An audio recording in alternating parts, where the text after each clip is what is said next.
레위기 토지 정책과 포로 70년의 비밀. 그렇다면 왜 굳이 70년일까요? 이는 수학 천재 하나님의 정확한 기수 때문입니다. 하나님께서는 레위기를 통해 출애굽한 이스라엘이 가나안에 들어가면 반드시 안식일과 안식년과 희년을 지켜 행하라고 말씀하셨습니다. 안식일에 대한 하나님의 말씀입니다. 엿새 동안은 일할 것이요 일곱째 날은 쉴 안식일이니 성회의 날이라. 너희는 아무 일도 하지 말라. 이는 너희가 거주하는 각 처에서 지킬 여호와의 안식일이니라. 레위기 23장 3절. 안식년에 대한 하나님의 말씀입니다. 이스라엘 자손에게 말하여 이르라. 너희는 내가 너희에게 주는 땅에 들어간 후에 그 땅으로 여호와 앞에 안식하게 하라. 너는 6년 동안 그 밭에 파종하며 6년 동안 그 포도원을 가꾸어 그 소출을 거둘 것이나 일곱째 해에는 그 땅이 쉬어 안식하게 할지니 여호와께 대한 안식이라.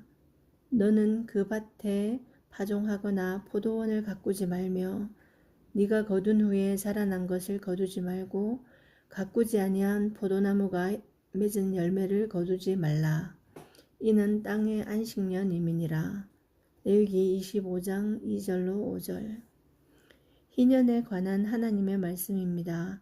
너는 7 안식년을 계수할지니 이는 7년이 7번인즉 안식년 7번 동안 곧 49년이라. 일곱째 달 열흘날은 속죄일이니 너는 뿔라팔 소리를 내되 전국에서 뿔라팔을 크게 불지며 너희는 50년째 해를 거룩하게 하여 그 땅에 있는 모든 주민을 위하여 자유를 공포하라. 이 해는 너희에게 희년이니 너희는 각각 자기의 소유지로 돌아가며 각각 자기의 가족에게로 돌아갈지며 그 50년째 해는 너희의 희년이니 너희는 파종하지 말며 스스로 난 것을 거두지 말며 가꾸지 아니한 포도를 거두지 말라. 이는 희년이니 너희에게 거룩함이니라. 너희는 밭의 소출을 먹으리라. 레위기 25장 8절로 12절. 하나님께서는 이스라엘이 이와 같이 안식일과 안식년과 희년을 지키지 않으면 땅을 안식하게 하기 위하여 그동안 이스라엘이 원수의 땅에 거하게 될 것임을 레위기 26장에서 언급하십니다.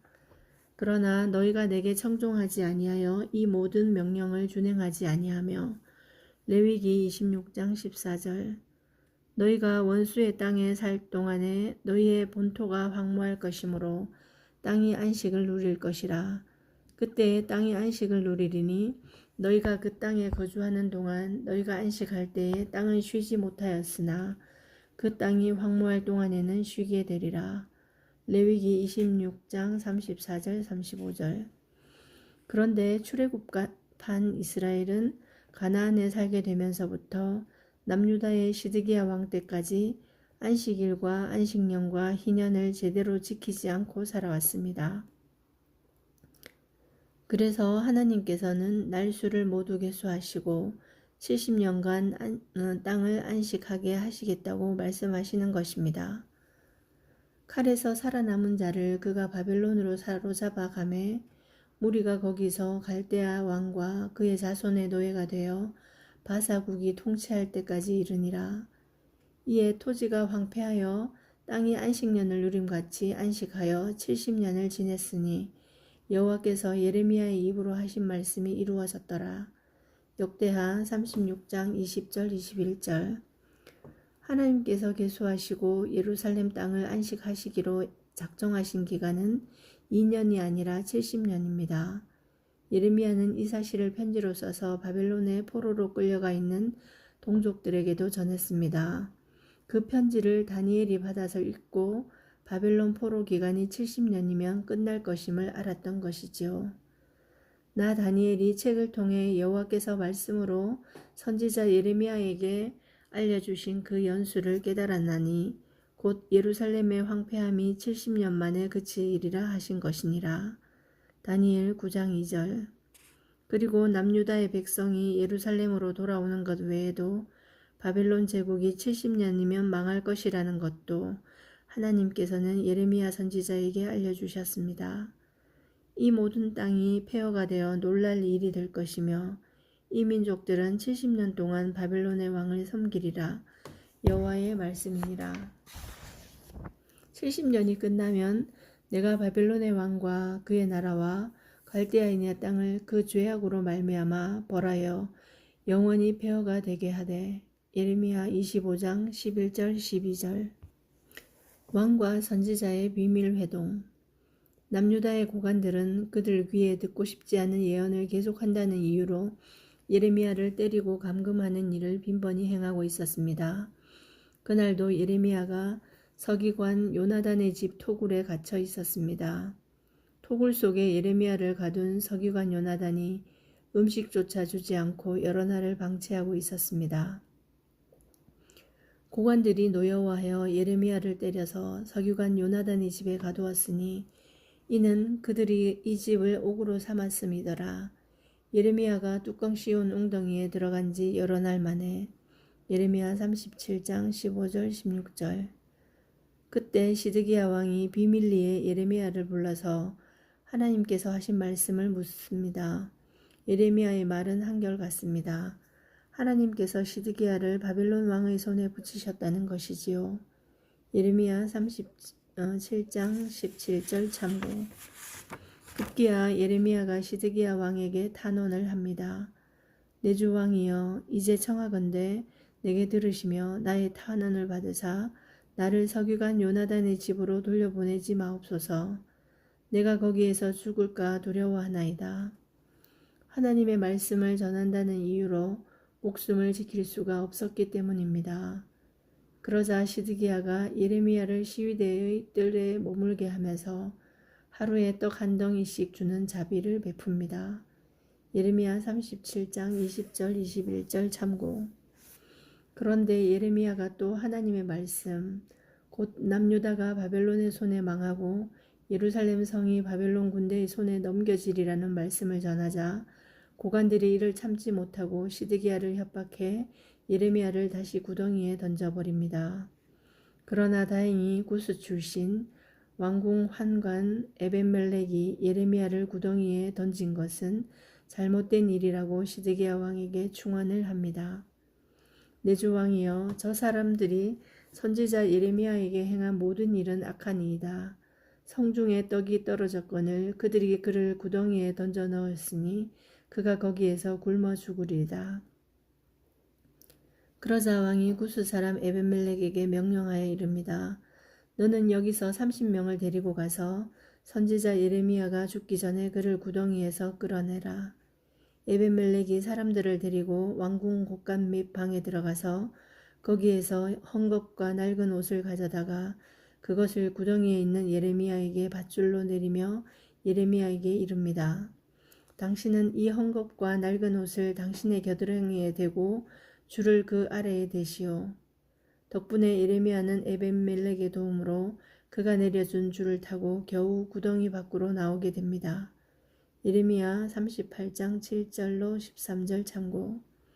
그러자 이번에도 시드기야가 예레미야를 비밀리에 부르면서 자기와의 해동을 비밀에 붙여준다면 살려주겠다는 약속을 합니다. 우리에게 이 영혼을 지으신 여호와께서 살아계심을 두고 맹세하노니 내가 너를 죽이지도 아니하겠으며 네 생명을 찾는 그 사람들의 손에 넘기지도 아니하리라 하는지라. 예레미야 38장 16절. 시드기야는 다시 한번 하나님의 뜻을 예레미야를 통해 확인하고 싶어 합니다. 그러자 예레미야가 하나님의 뜻이 확고하심을 말합니다. 만군의 하나님이신 이스라엘의 하나님 여호와께서 이와 같이 말씀하시되 네가 만일 바벨론의 왕의 고관들에게 항복하면 네 생명이 살겠고 이 성이 불사름을 당하지 아니하겠고 너와 네 가족이 살려니와 네가 만일 나가서 바벨론의 왕의 고관들에게 항복하지 아니하면 이 성이 갈대아인의 손에 넘어가리니 그들이 이 성을 불사를 것이며 너는 그들의 손을 벗어나지 못하리라. 예레미야 38장 17절 18절. 이 말을 들은 시드기야가 예레미야에게 자신의 속내를 털어놓았습니다. 예레미야의 말대로 바벨론에 항복을 하고 싶지만 만일 자기가 항복했다가 바벨론으로 끌려갈 경우 바벨론에 이미 잡혀가 있는 남유다의 백성이 자신을 조롱할 것이 오히려 걱정이라는 것입니다. 나라의 책임자가 자신에게 미칠 조롱이 두려워 항복하지 않는 백성이 당하게 될 처참한 살육과 약탈을 외면하겠다는 것입니다. 그리고 시드기야는 예레미야에게 이 비밀 회동에 대해 발설하지 말 것을 철저하게 요구합니다. 시드기야가 예레미야에게 이르되 너는 이 말을 어느 사람에게도 알리지 말라. 그리하면 네가 죽지 아니하리라. 예레미야 38장 24절. 이토록 시드기야가 중요하게 여긴 그의 체면은 비참한 그의 최후와 크게 반비례 됩니다. 시드기야 왕과 그의 아들들의 비참한 최후. 드디어 바벨론이 전 군대를 이끌고 와서 예루살렘을 포위합니다. 예루살렘을 바로 점령하지 못하고 포위했다는 것은 예루살렘 성이 그만큼 난공불락의 성이었다는 증거입니다. 바벨론의 느부갓네살 왕은 시드기야에게 항복을 요구합니다. 항복할 경우 그에 합당한 예우를 하겠다면서요. 그러나 시드기야는 끝내 바벨론 왕의 회유나 예레미야의 조언도 듣지 않고 18개월을 성 안에서 버팁니다. 18개월을 한대짬을 자면서 예루살렘만을 노려보았던 바벨론 군사들은 18개월 만에 성을 함락시키고 결국 참았던 분노를 뿜어냅니다. 유다의 시드기야 왕의 제9년 열째 달에 바벨론의 느부갓네살 왕과 그의 모든 군대가 와서 예루살렘을 에워싸고 치더니 시드기야의 제11년 넷째 달 아홉째 날에 성이 함락되니라. 예루살렘이 함락되매. 예레미야 39장 1절 2절.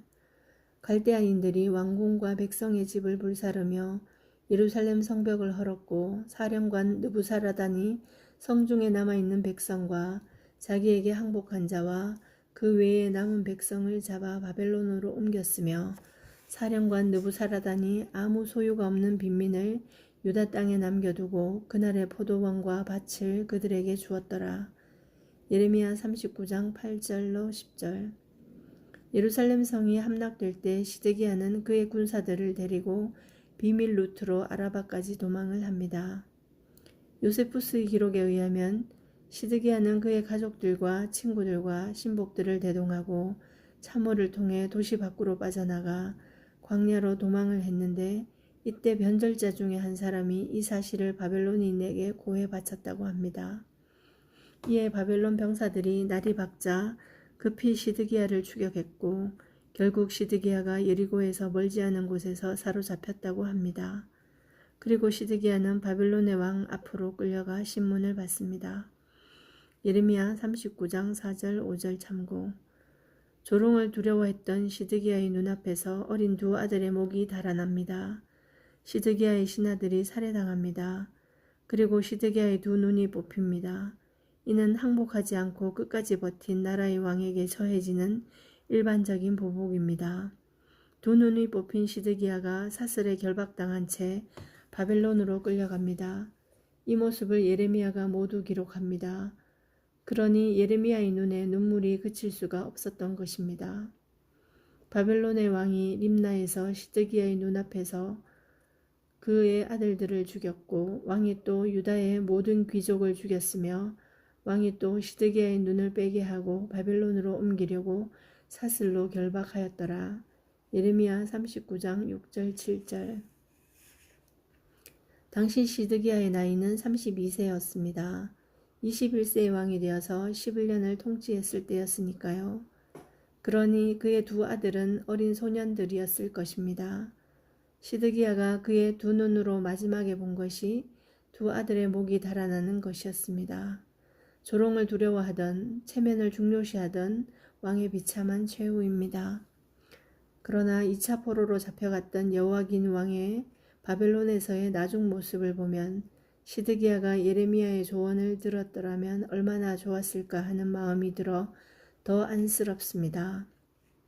여호야긴 왕이 바벨론으로 잡혀간 지 37년째에 바벨론의 왕이 여호야긴 왕을 옥에서 풀어주어 다른 나라에서 잡혀온 왕들보다 높은 자리에 있게 하고 죄수의 옷을 바꿔주었다. 여호야긴 왕은 남은 평생 연금을 받으며 바벨론 왕과 늘 식사를 함께 하는 대접을 받았다고 성경에 기록되어 있습니다. 시드기야가 예레미야의 조언을 들었더라면 여호야긴 왕과 같은 대접 정도는 받았을 것입니다. 물론 그의 아들들도 죽지 않았을 것이고 예루살렘 성과 성전이 그렇게 불타고 무너지지도 않았을 것입니다. 유다 왕 여호야긴이 사로잡혀간 지 37년 곧 바벨론의 에윌무로닥 왕의 즉위 원년 12째 달 25째 날 그가 유다의 여호야긴 왕의 머리를 들어주었고 감옥에서 풀어주었더라.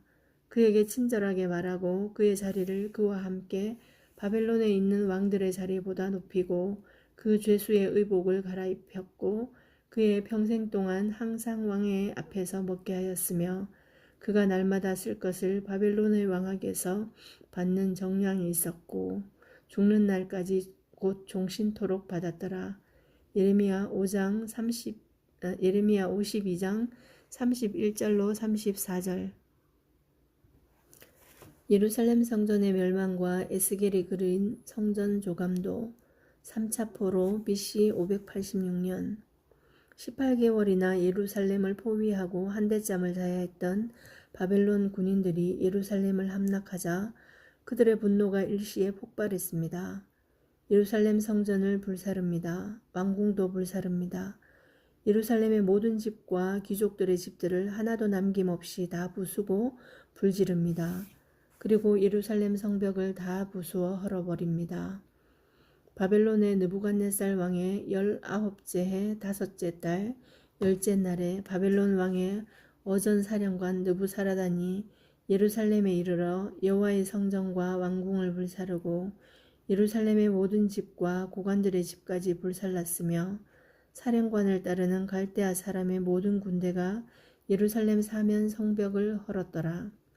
예레미야 52장 12절로 14절. 그리고 비천한 자들 소수만을 포도농사를 위해 남겨두고 모조리 잡아 끌고 바벨론으로 데려갑니다. 이것이 바벨론 3차 포로입니다. 전쟁사를 보면 3일 혹은 5일 이렇게 약탈을 허용한다는 라는 말이 있습니다. 이는 표면적으로는 군인들의 사기를 위해 허용한다고 말합니다. 그런데 이 약탈에서 가장 취약한 곳에 있는 자들은 여성들과 아이들입니다. 남자들은 일단 보이는 대로 죽이고 여인들은 무차별적으로 폭행에 내몰립니다. 아이들은 고아가 되고 쓸만한 것들은 다 빼앗기는 것입니다. 이런 약탈이 며칠간 계속되니 말 그대로 쑥대밭이 되는 것입니다.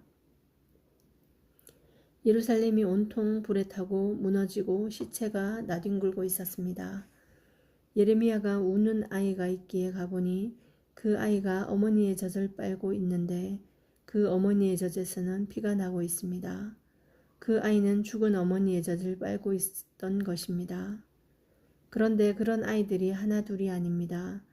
어디에서부터 손을 써야 할지 알 수가 없습니다. 그래서 예레미야가 계속 웁니다. 내 눈이 눈물에 상하며 내 창자가 끊어지며 내 간이 땅에 쏟아졌으니 이는 딸 내 백성이 패망하여 어린 자녀와 젖먹는 아이들이 성읍 길거리에 기절함이로다. 예레미야 애가 2장 11절. 북이스라엘이 망한 지 150여 년 만에 남유다도 이렇게 비참하게 나라의 문을 닫습니다. 이런 사태를 막기 위해 예레미야가 그렇게 바벨론에게 항복할 것을 부탁했던 것입니다. 하나님의 뜻은 70년간 예루살렘을 안식시킨다는 것이고 그 뜻은 돌이키지 않겠다고 계속 말씀하셨기 때문입니다. 그래서 남유다가 바벨론에 항복했다면 시드기야에게 말했듯이 예루살렘 성이 불타지 않고 백성도 이렇게까지 참담하게 죽어나가지 않았을 것입니다.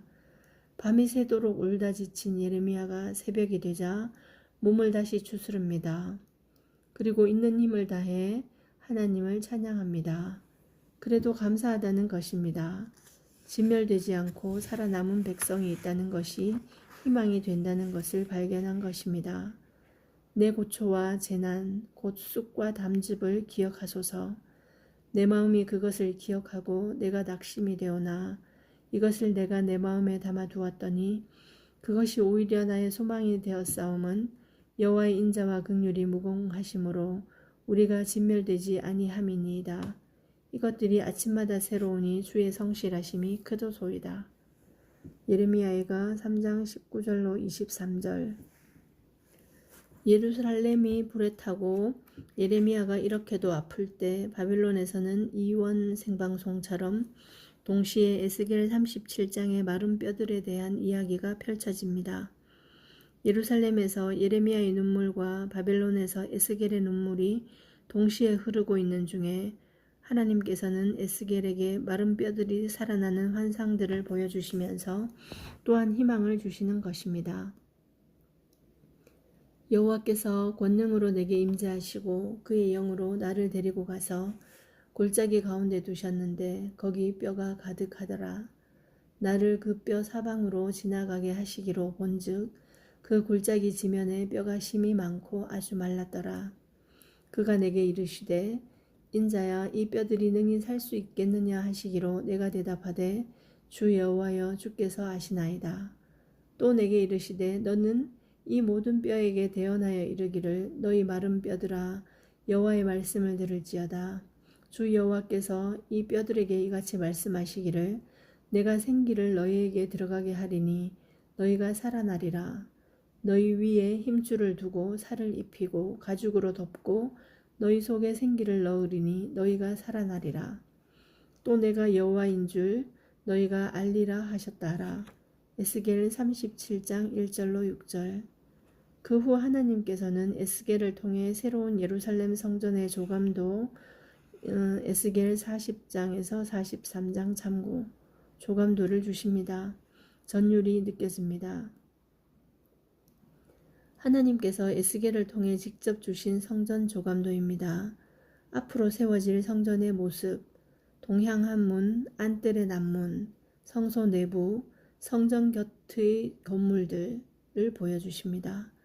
그리고 하나님의 영광이 어떻게 나타날 것인지 제단과 제단 봉헌에 관한 규례, 성전 출입에 관한 규례를 주시면서 결국 새 희망을 주십니다. 새 성전의 소망을 주신 것은 에스겔이 사로잡혀간 지 25년이 되었을 때입니다. 에스겔은 자신이 본 환상을 이렇게 설명합니다. 그 사람이 내게 이르되 인자야 내가 네게 보이는 그것을 눈으로 보고 귀로 들으며 네 마음으로 생각할지어다. 내가 이것을 보이려고 이리로 데리고 왔나니 너는 본 것을 다 이스라엘 족속에게 전할지어다 하더라. 에스겔 40장 4절. 그리고 나서 성전 조감도를 하나하나 자세히 설명해 주십니다. 한 가지만 예를 들면 다음과 같습니다. 그가 나를 데리고 안뜰 동쪽으로 가서 그 문간을 측량하니 크기는 길이가 50척이요 너비가 25척이며 그 문지기 방과 벽과 현관이 먼저 측량한 것과 같고 그 문간과 그 현관 좌우에도 창이 있으며 그 현관이 바깥뜰로 향하였고 그 이쪽 저쪽 문벽 위에도 종려나무를 새겼으며 그 문간으로 올라가는 8층계가 있더라. 에스겔 40장 32절로 34절. 그래서 하나님께서는 바벨론 70년 포로 기간이 징계가 아닌 평안이요 장래에 소망을 주시기 위함이라고 말씀하셨던 것입니다. 하나님의 속성은 결국 그 크신 사랑이시기 때문입니다.